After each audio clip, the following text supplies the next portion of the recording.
श्वसन क्रिया एक अपचयी क्रिया है जिसमें एडीपी में जब एक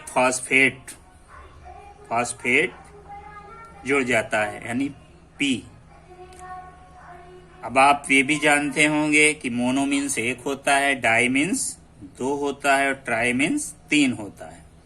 इसमें एडिनोसिन में दो फास्फेट हैं और जब दो में एक फास्फेट और जुड़ जाएगा तो तीन फास्फेट हो जाएंगे यानी एडिनोसिन ट्राइफास्फेट। और जब हमें कुछ उपचयी क्रियाओं जो भी शरीर में होती रहती हैं जैसे पोषण है, गमन है, परिसंचरण है, इसके लिए हमें ऊर्जा की आवश्यकता होती है तो एटीपी ये टूट जाता है और एक फास्फेट इससे मुक्त हो जाता है और वो फिर से एडीपी बन जाता है। ये चक्र चला करता है। इस तरह से माइटोकांड्रिया के अंदर ऊर्जा का संग्रह होता है और इसीलिए माइटोकांड्रिया को कोशिका का ऊर्जागृह कहते हैं।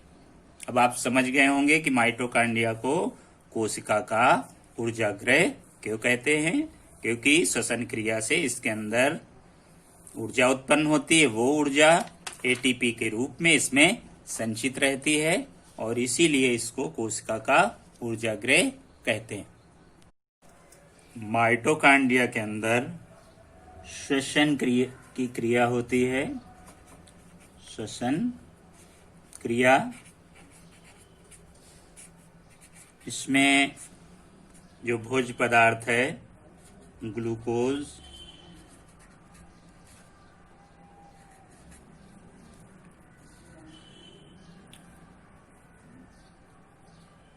ऑक्सीजन,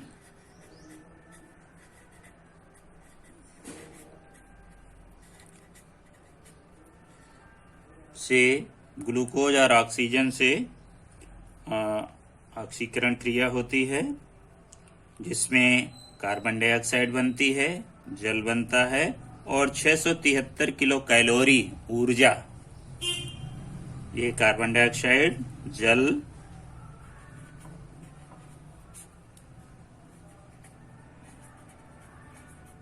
कार्बन डाइऑक्साइड,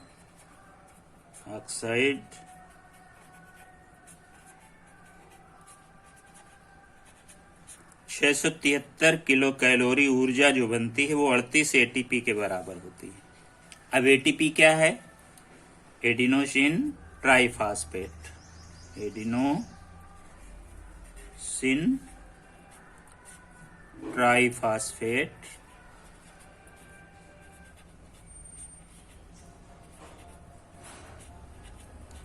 और एडीपी एडिनोसिन डाइफास्फेट।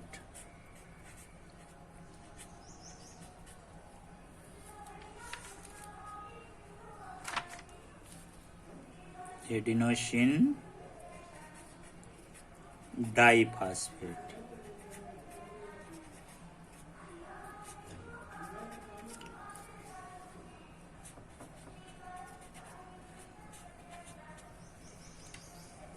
ये एटीपी और एडीपी एक दूसरे में बदलते रहते हैं। एडीपी से एटीपी बनता है और एटीपी से एडीपी बन जाता है।